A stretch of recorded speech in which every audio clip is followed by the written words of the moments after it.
Okay, it's 30 types in 30 days. This is day 18. Let's look at Genesis chapter 48. In Genesis 48, what's happening is there's a blessing going on from Jacob to Joseph's two sons. Jacob has grown very old, and the text tells us in 48:10 that he can't even see anymore. But he is wanting to bring Joseph to bring his two sons for him to bless them. He's going to take them and bless them as if they are his firstborn and secondborn out of all his sons. He tells them they're going to be like Reuben and Simeon to him. In other words, I'm going to bless them, the greatest among all of my sons. And so takes them and has Joseph bring them to him. When Joseph brings them so that Manasseh is on the right side of Jacob, so that he can easily reach out his right hand and touch Manasseh, lay it on Manasseh, and he can easily reach out his left hand and lay it on Ephraim, because this would be the proper order. Manasseh's the firstborn. Jacob does the exact opposite. He reaches out his right hand and puts it over his left so that he can use his right hand to lay it on Ephraim and his left hand to lay it on Manasseh, and begins to bless them. After the blessing, Joseph quickly says, no, it shouldn't go that way. You should be doing it the other way.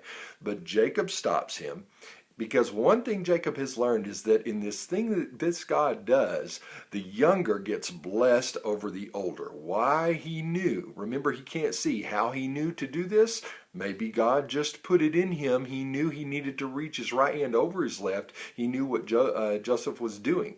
And so, whatever reason, he knows this God blesses the younger over the older. And so he tells Joseph very clearly in verse 19 that the older is going to be blessed, and he's going to be great, and he's going to be a nation of people on his own. But that the younger, though, will be a multitude of peoples, a multitude of nations. And so he blesses him accordingly. This is the way it happened to his father, the younger over the older, to Isaac. To Jacob himself this happened. He's been blessed over his older brother, and he's seen it happen in Joseph. Joseph is greatly blessed over his younger, older brothers. And so now he knows this is the way this God wants to work. Unless this is interpreted in light of Jesus, it seems like it just can't be interpreted well.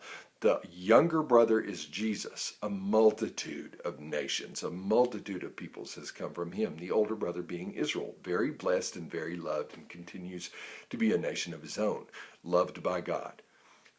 So this is telling, obviously, the continuing story that God wants to tell. It continues to come out. Jesus, the younger brother, will be blessed over the older. Beautiful, beautiful passage again. We just keep seeing these.